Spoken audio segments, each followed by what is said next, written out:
Tento tragický případ se odehrál v Bonita Springs na Floridě, kde dne 28. června 2015 byla 46letá doktorka Teresa Sievers zavražděna ve svém vlastním domě.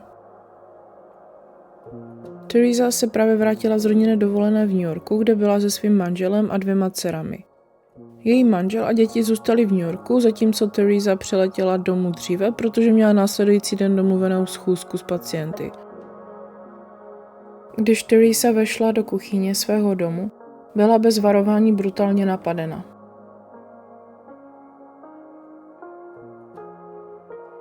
Doktorka Teresa Sievers se narodila roku 1968 v Connecticutu. Už od 6. třídy měla jasnou vizi o své budoucnosti a začala se intenzivně zajímat o medicínu. Tento zájem ji nikdy neopustil a jak dospívala, její touha stát se lékařkou byla stále silnější. Teresa ve škole velmi vynikala a nakonec střední školu dostudovala jako nejlepší studentka své třídy. Její akademické úspěchy ji dovedly až na lékařskou fakultu, kde pokračovala v plnění svého snu pomáhat druhým. Teresa se věnovala holistické medicíně. Díky svému širokému zaměření a hluboké odbornosti pořádala semináře po celé zemi, kde získala velmi dobrou reputaci. Její pacienti ji obdivovali pro její profesionální přístup a empatii. Mnozí z nich ji považovali za skvělou odbornici, která se o ně skutečně starala. I really got a lot out of the talk tonight with Dr. Sievers and lékař Spiska. It was amazing to see the bridge that is being built between Western medicine and more Eastern philosophy. I thought the talk tonight was amazing, and I really have a huge admiration for Dr. Sievers and her bringing this out to the public. Bylo ale známo, že Teresa byla také velmi přísná, což bylo důsledkem její perfekcionistické povahy. Měla vysoké nároky nejen na své pacienty, ale i na sebe a své kolegy, což některým nemuselo být vždy příjemné. I tak se její profesionalita nikdy neupírala a svou práci vykonávala vždy na výbornou. Teresa věnovala hodně času své práci a její manžel Mark se staral o jejich 2 dcery a také byl něco jako manažer její soukromé kliniky. Její manžel ji velmi obdivoval a miloval. V červnu 2015 se Teresa s rodinou vydala na menší výlet do New Yorku. Jak už jsem zmínila, Teresa se domů vrátila dříve, protože ji v pondělí 29. června čekaly schůzky s pacienty. Po příletu zamířila rovnou domů. Když vešla do kuchyně, to byl okamžik, kdy byla brutálně napadena. Útočník použil kladivo a 17krát ji udeřil do hlavy, čímž způsobil její smrt. Protože Teresa další den nepřišla do práce, její manžel Mark Sievers zavolal jejímu příteli doktoru Marku Petritis, aby zjistil, zda je Teresa v pořádku. Když doktor Petritis dorazil do jejich domu, našel její tělo v kuchyni v kaluži krve. Poté okamžitě zavolal na tísňovou linku. 911, what is your emergency? I'm at a friend's house. He's out of town, and I came here to check on his wife, and she's dead on the floor. Tell me exactly what happened. My friend, Teresa Sievers, she's a doctor. I'm a doctor. She came home last night. Her husband is in Connecticut, and she was supposed to go to work. At 9 o'clock, she called me, and I was on my way into work, so I swung by, and she's dead on the floor. And there's a hammer at the side, and she's bashed in the back of the head. Okay, sir, are you inside the residence then? No, I'm not. I'm standing in the driveway. Okay, and then when you walked inside the house, you said the blood was dry, or what did you say? Yeah, half the blood is dry, half is wet. And she's cold. She's dead cold. Okay, and there's the hammer sitting next to her, and you had left it, and did you touch anything? No, I did not touch anything. I touched her, I shook her a little bit, and she's dead cold. Okay, and so you were there because they asked you to take care of the house, is that correct? Mark, her husband, called me to say, please, can you check on her because it's not like her not to show up to work and be late. You know, he's her office manager. And where is he right now? I believe he's in Connecticut. That's what he told me. Okay. And you didn't see anything else? I mean, other than? No, I didn't go in the house. I'm afraid somebody's in the house. I mean, somebody killed her. Right. I mean, it's a murder. right? She's bashed in the back of the head. Okay.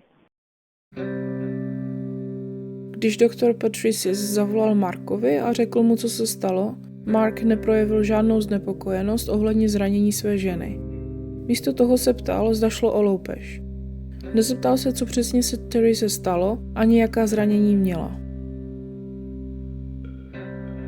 O loupež se nejednalo. V domě stále byly cennosti, včetně velké sbírky zbraní a $40,000 v hotovosti. Byly to však znaky násilného vniknutí. Během několika dní se Mark Sievers stal hlavním podezřelým v případě vraždy své manželky Teresy. V takových případech, jako je tento, to bývá často tak, že mezi hlavními podezřelými je manžel či manželka. Markovo chování, jako například neprojevení znepokojenosti při telefonátu s doktorem Patricisem, vzbudilo u vyšetřovatelů podezření. Jeho chladný přístup k události byl v kontrastu s tím, co by se dalo očekávat od někoho, kdo právě ztratil svou ženu. Po pár dnech vyšetřování byl Mark Sievers pozván na výslech. S detektivy mluvil bez přítomnosti právníka a odevzdal jim svůj telefon se svolením, že si mohou cokoliv z něj stáhnout. A zde začal ukazovat své herecké dovednosti. Projevoval se až moc, což vyšetřovatelům přišlo velmi nepřirozené a spíše to vypadalo na přetvářku, než na skutečnou lítost nad ztrátou manželky. Každý projevuje své emoce jinak a každý truchlí jinak. Ale zde bylo jasné, že něco není v pořádku a jeho krokodýlí slzy a falešné panické ataky to akorát potvrdili. Až moc tlačil na pilu ve snaze vypadat, že je nevinný. She got home around 11:30. I'm doing the timeline. Can you tell me when she died? I need to know if she tortured you. What happened to her? We can't tell at this stage. We're still working on that. Okay. Why would somebody go into that safe? How could they get into it?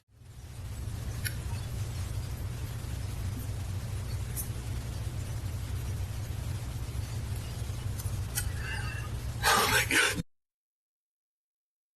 What could I have done? If I was with you, this wouldn't have happened. If I came back, this wouldn't have happened. I should have come back with you that night. I'm sorry I didn't come back with you.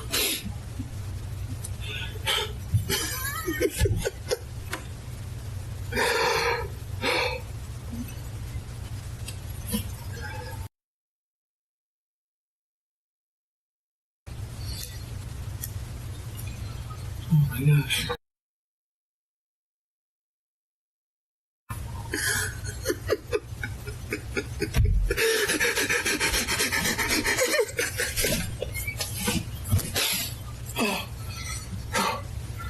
Calm down.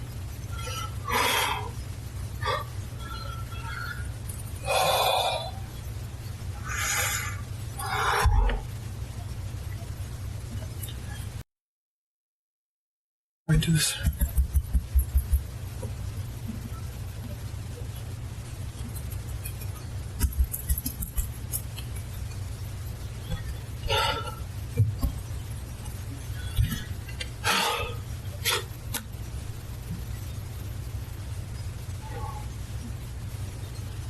I love you. Wish you were here. Okay. You tell me. Sure. Wanted to know. I spoke to the funeral director. Mm-hmm. When I was coming in here, he called. Okay. He said my wife's been released to him today. Okay. Can't she have an open viewing? That'll be, they're going to go over that with you, the funeral director.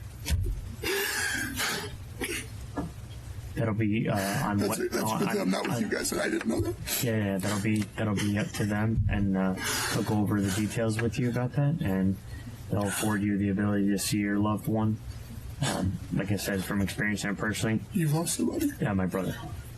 So yeah, I'm sorry to meet you under these circumstances. But they'll sit with you and they will take their time with you and they will answer all of your questions. So just try and think of things and have someone there with you. That because you may forget things because you're upset right now. When you go to see them. I saw them yesterday. Oh. We saw them yesterday because Take your time. There's no rush. We have friends that are calling me, texting me, telling me what I need to do, sending me texts so I don't forget to do it, which is pathetic because... It's not pathetic. You have a lot on your plate right now. I feel like it's pathetic. It's not. I should know what to do, but I don't. No, it's normal. It's normal. It's normal. I'm so bad. Yep. I go through. You will. Everything you're feeling is right. Everything you're feeling is right. Just take your time. Breathe. Breathe with me. Slow it down. Life is so much better this time. It's okay. You're gonna find your way through this. You know that, right? You're gonna find your way through this. You're gonna find your way through this. Just give yourself the opportunity, okay? That's why I'm asking you. Any problems at the house? We have no... Any people in the neighborhood? Anybody in your life? Any risky life choices or decisions made by you or anyone in your life close to you? Because like you said, you're suggesting, based on the time she got home, and we're talking about the positioning of possibly her belongings. You're saying, wow, it sounds like somebody could have been lying in wait, right? So that means somebody... Or they were at the house, robbing the house, right? And she walked in on it. And that's why I didn't understand why they weren't saying, okay, here's a picture of your... Right. Here's a panoramic view, what's missing? Right. Because that, to me, would have said it's more of a robbery scenario versus malicious. Well, and this sounds malicious because those questions haven't been asked yet. Now, I don't know your timeline. Maybe they get down the road, I don't know. We're going to get there with the pictures. We're going to finish. We're taking our time with your house because we have one chance to do this right. Take all the time. Thank you for your patience. You're doing a great job. I noticed you don't have a gun on you, but the other officer did. Oh, okay. Well, I try not to have my gun on me. And very witty. Thanks.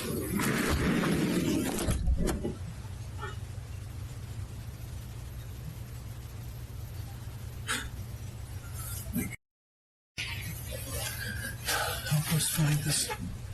Help us solve this. Keep my baby safe.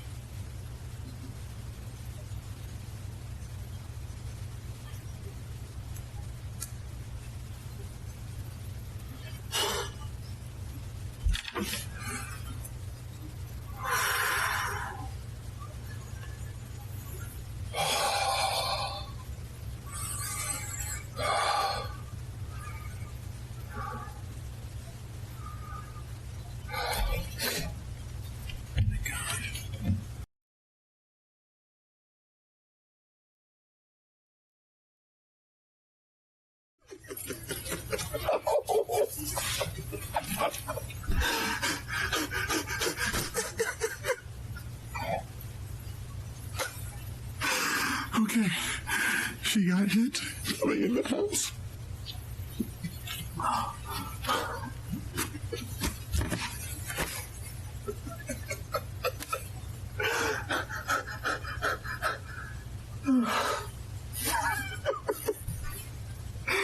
Oh my God. You didn't feel anything? How could you have been hit? Did you surprise somebody coming in the house? I love you. 64 years to go, baby. 64 years ago.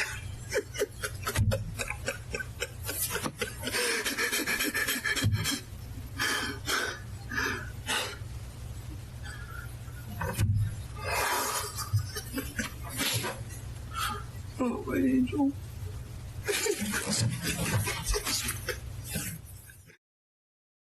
Ale jak by vlastně Mark Sievers mohl mít něco společného s vraždou své ženy, když byl tisíce kilometrů daleko?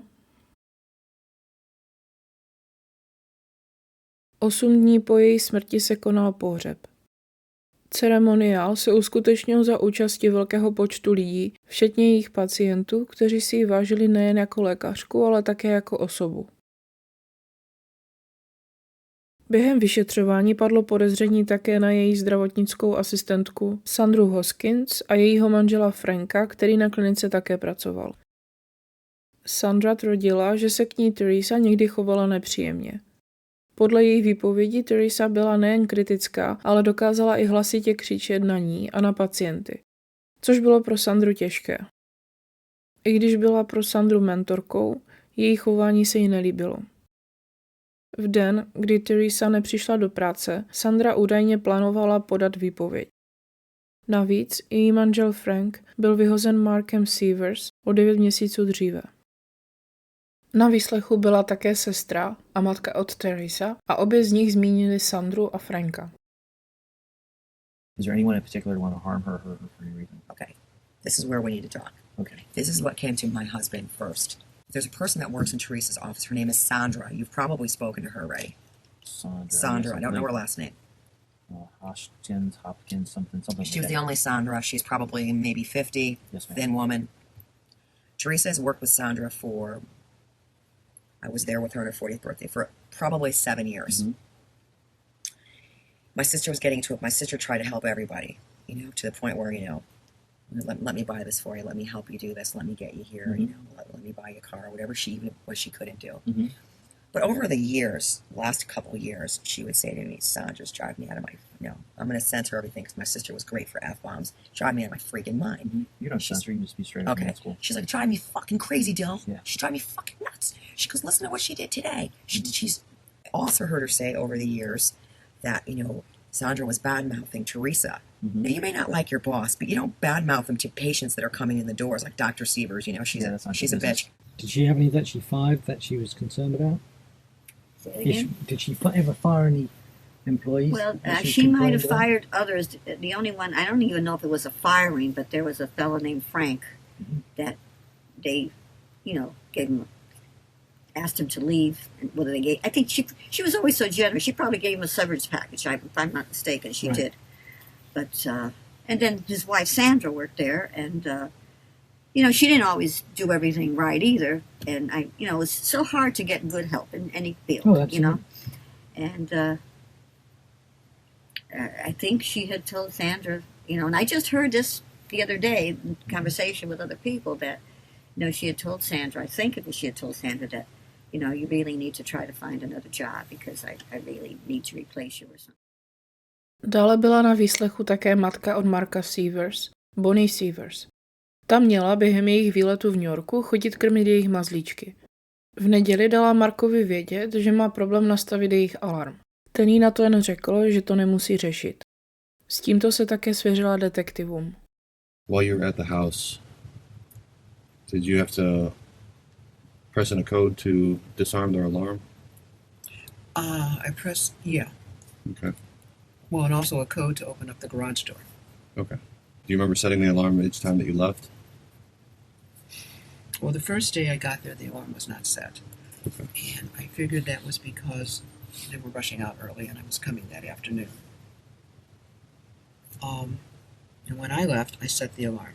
One time, it wasn't working. It didn't register. So I did the code and then hit stay. I don't know if that was Saturday afternoon or Saturday night. That's when I called Mark and said, "Can I just do the code and hit stay?" And that's when he called me and said, "Just don't bother with it." But when I went there Sunday morning, the code was on. I don't know if motion detectors were done or not.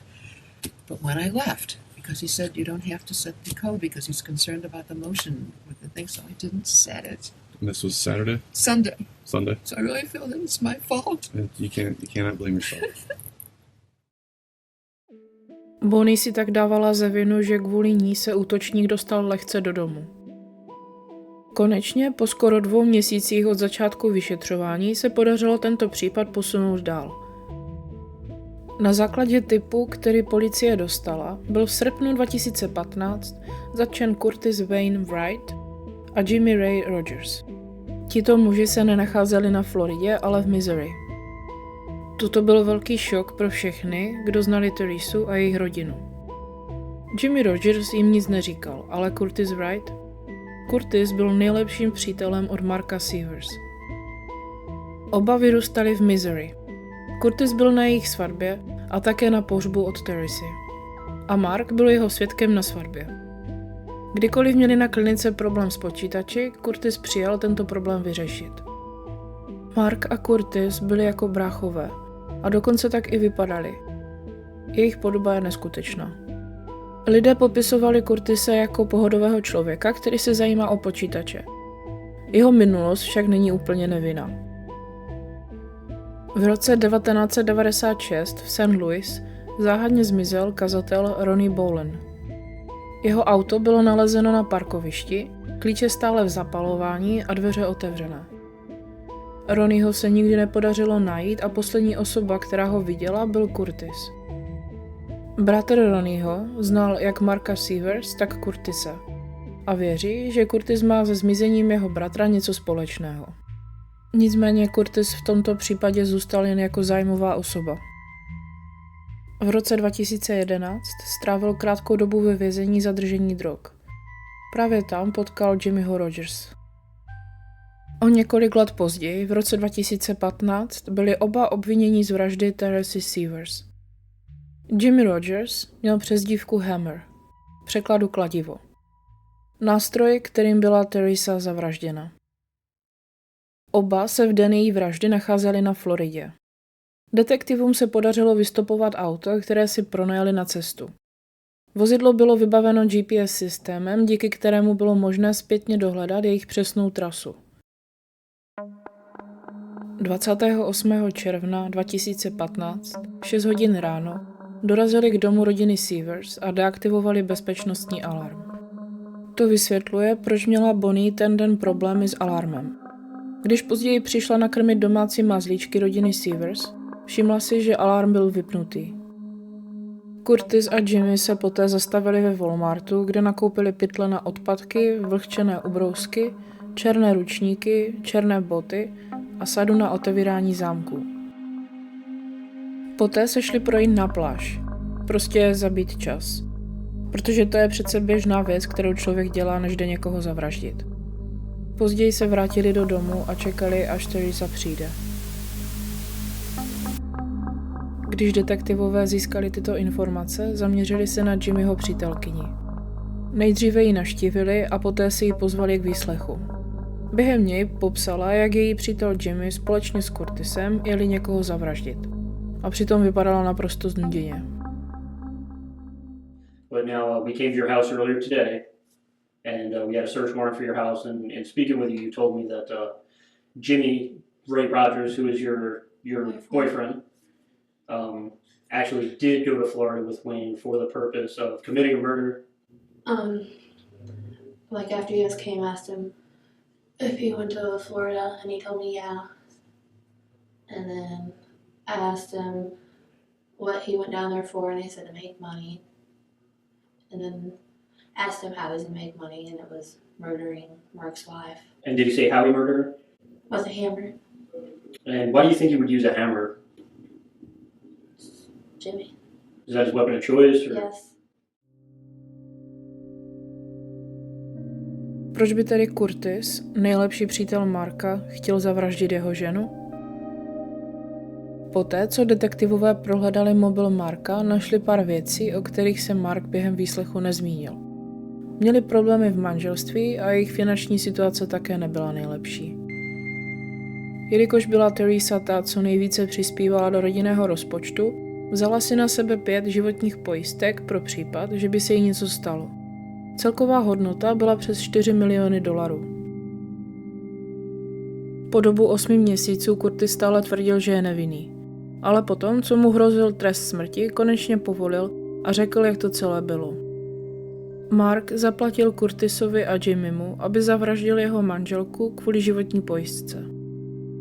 Za to, že Curtis souhlasil, že bude svědčit proti Markovi, mu byl přislíben nižší trest.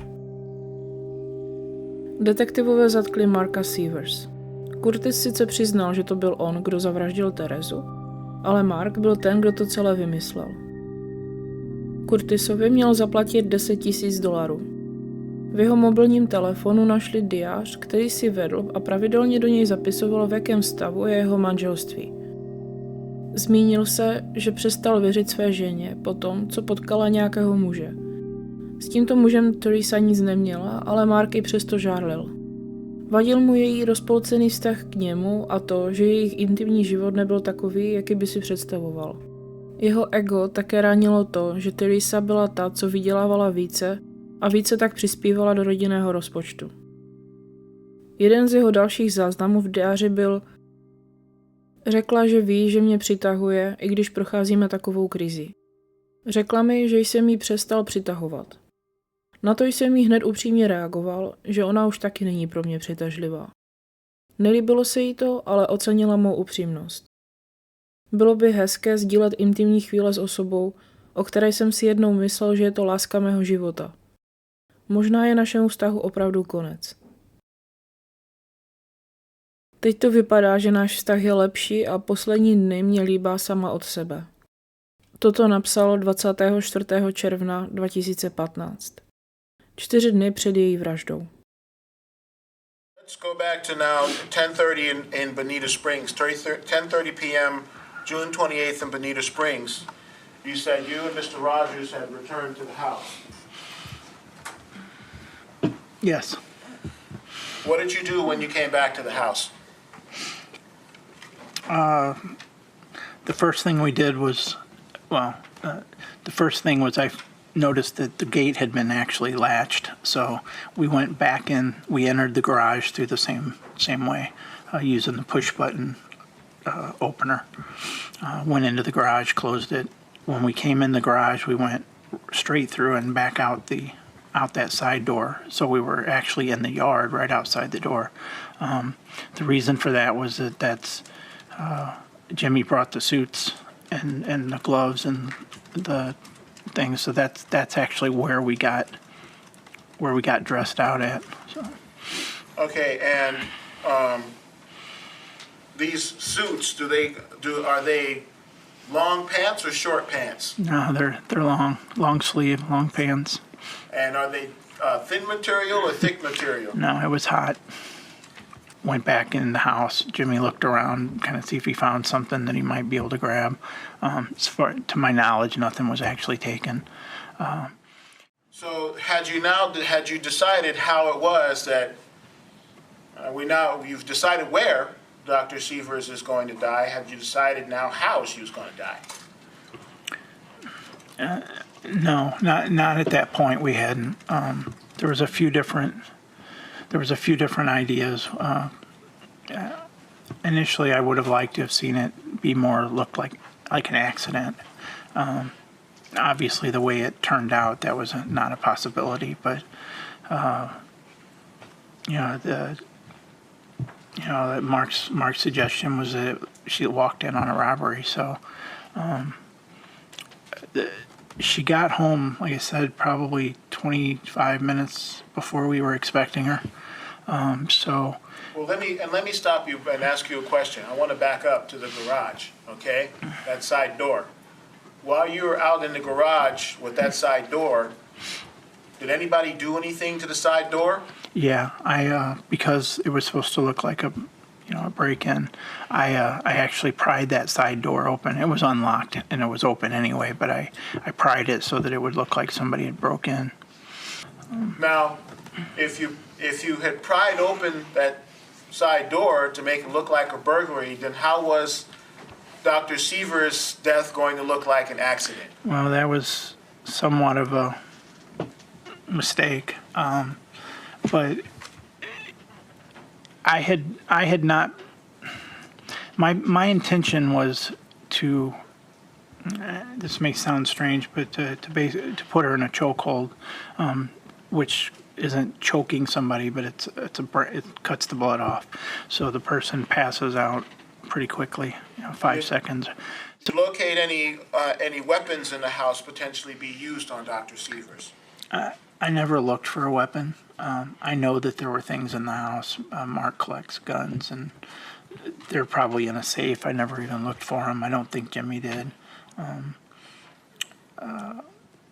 So, no, I mean, we really weren't looking for weapons. I assumed that we were going to use like a knife or something that was there at the house, but it wasn't. Like I said, the final plans hadn't formed yet. We still thought we still had a little more time to solidify that. So. All right. So you thought that Dr. Sievers' flight was arriving at 11:25, Yes. and that you would have some time after 11:25 to figure out exactly how she was going to die. Yes.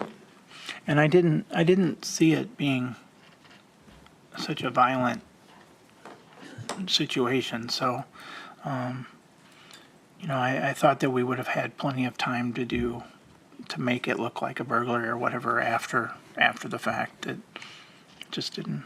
Well, if you choked her, if you applied some chokehold to her until she lose consciousness, how was that going to look accidental? What about that was going to be accidental? Well, I don't believe that would have been really noticeable. I mean, it's, if it was just to be unconscious and to be able to move her wherever we needed to do or whatever, just so that she wasn't fighting and yelling. So even if she was going to be stabbed or something, she wouldn't be conscious when it happened. I mean. Okay, so you wanted to render her unconscious and then kill her. Yes. Somehow. Yes. Where were you when she got home? I was in the middle of the garage. Mark has a motorcycle that was parked like in between where the car doors are. I was actually standing in the middle of the garage looking at his motorcycle. I mean, it wasn't well lit, but it was there was enough light to be able to at least see, So I was admiring his motorcycle when the garage door started to open, the light popped on. So you just know it got brighter in there when the door started going up? Yeah, when the light came on, I dove because I didn't want the headlights to hit me. It seems like there was a pile of boxes or something maybe right there with the motorcycle. I dove down behind those so that the lights wouldn't hit me. So, where was Mr. Rogers when the door started going up and those lights popped on in the garage? Where was Mr. Rogers? I'm not actually sure.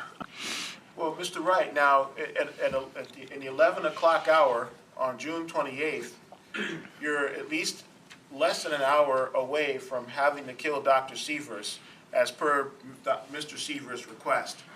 And you still didn't have an idea of exactly how it was supposed to happen? We had, there was probably 3 ideas. Like I said, we did, we should have been better prepared. We weren't. Shouldn't have done it. We're not very good at it, so Shouldn't obviously. have done it, right? Shouldn't have done it. Objection, Right. Your Honor. Sustained. When she entered the house, what did you do? I panicked. Where I was at, I was afraid that if she stopped when she opened the door and sat her purse down and turned around to grab her bag, her luggage, she'd been looking right at me. I panicked. I jumped up and I followed her into the house. And when you followed her into the house, did you pick up anything? I did. What did you pick up? It was unplanned, but there was a hammer, among other things, laying on. All right, so you picked up the hammer. What was the purpose of picking up this hammer? What were you going to do with it? It was just, I don't know. It wasn't thought through. I just grabbed it. Even when I had it, I still intended to use my hands, but it was a backup. So. And just to be clear, now you're not saying that it wasn't thought through that Dr. Sievers was supposed to die that night. No, it was going to happen one way or the other. Okay. So she's walking into the house, and you picked up that hammer. What is she doing? She didn't stop to sit her purse down there. She actually continued into the. So, as you enter that door, when you come from the garage into the house, there's like a little laundry area, and then there's like a small hallway that opens up into the kitchen. Their kitchen the kitchen, living room, dining room is all kind of one big open room, but there's like an island, a countertop island that has the sink in it.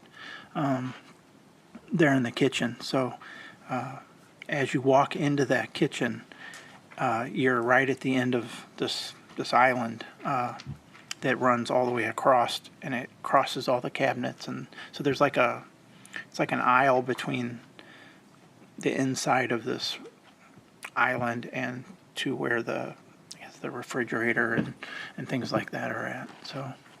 And up to this point,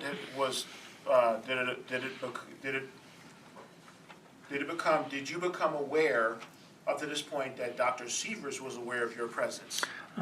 What happened as I was following her in, before I got to her, at that point that I caught up to her, she was right at the countertop, and so.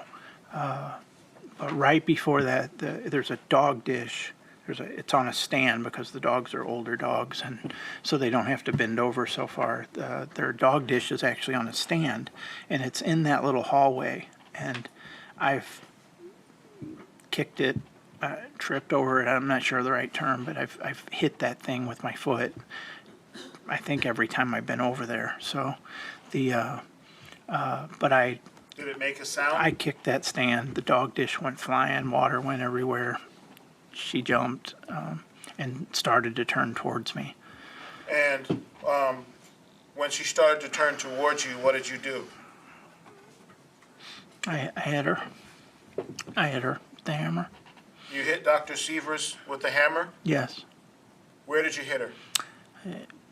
In the head, specifically.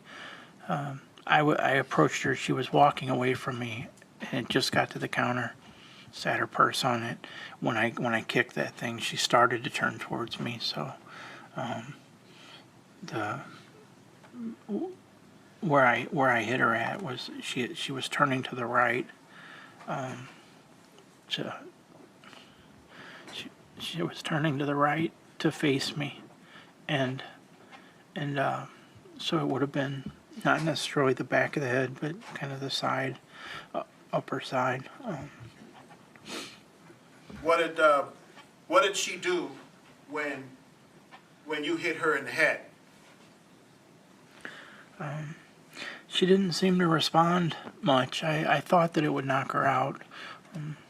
I've never hit anybody with a hammer before, so I didn't know how hard you had to hit. But I have medical problems with my shoulders, and I don't have a lot of strength in my shoulders, so when I hit her, it was more elbow. But I didn't hit her hard enough. She continued to turn towards me. She put her hands up and was trying to defend herself. She fought? Yes. She fought for her life?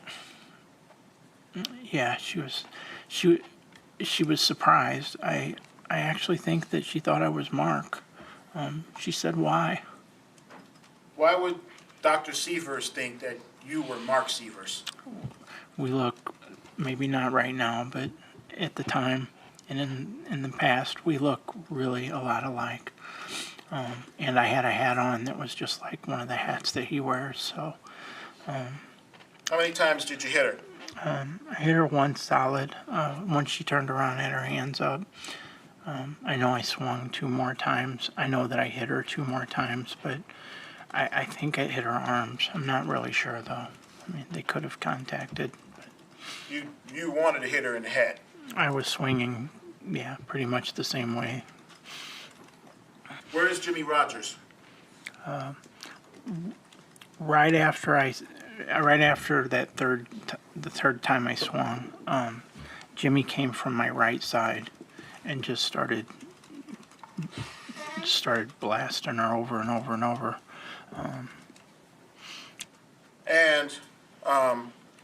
As Jimmy Rogers started hitting Dr. Sievers with his hammer, what did she do? I don't remember saying anything else or making any more sounds.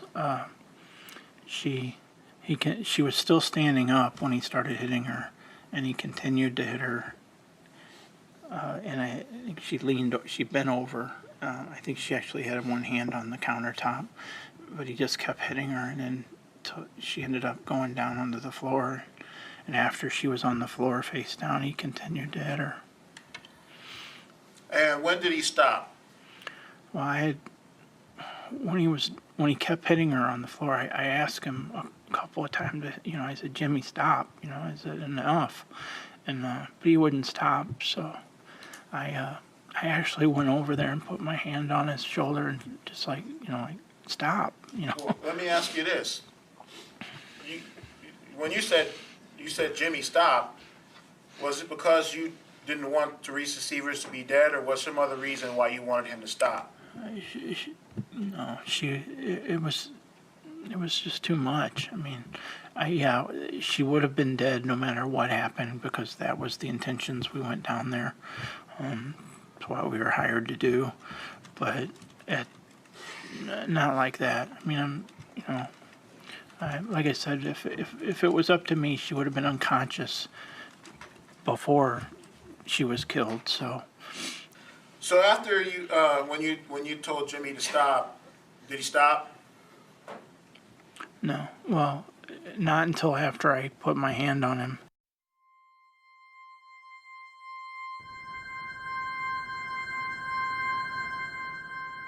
Curtis Wayne Wright byl obviněn z vraždy 2. stupně a následně shledán vinným a odsouzen k 25 letům ve vězení. Jimmy Ray Rogers tvrdil, že je nevinný. Obviněn byl z vraždy 2. stupně a následně shledán vinným a odsouzen k doživotí. Mark Sievers, muž, který pro peníze nechal zavraždit svou ženu a nechal tak děti bez obou rodičů. Byl obviněn z vraždy 1. stupně a následně shledán vinným a odsouzen k trestu smrti. Mark do této chvíle tvrdí, že je nevinný.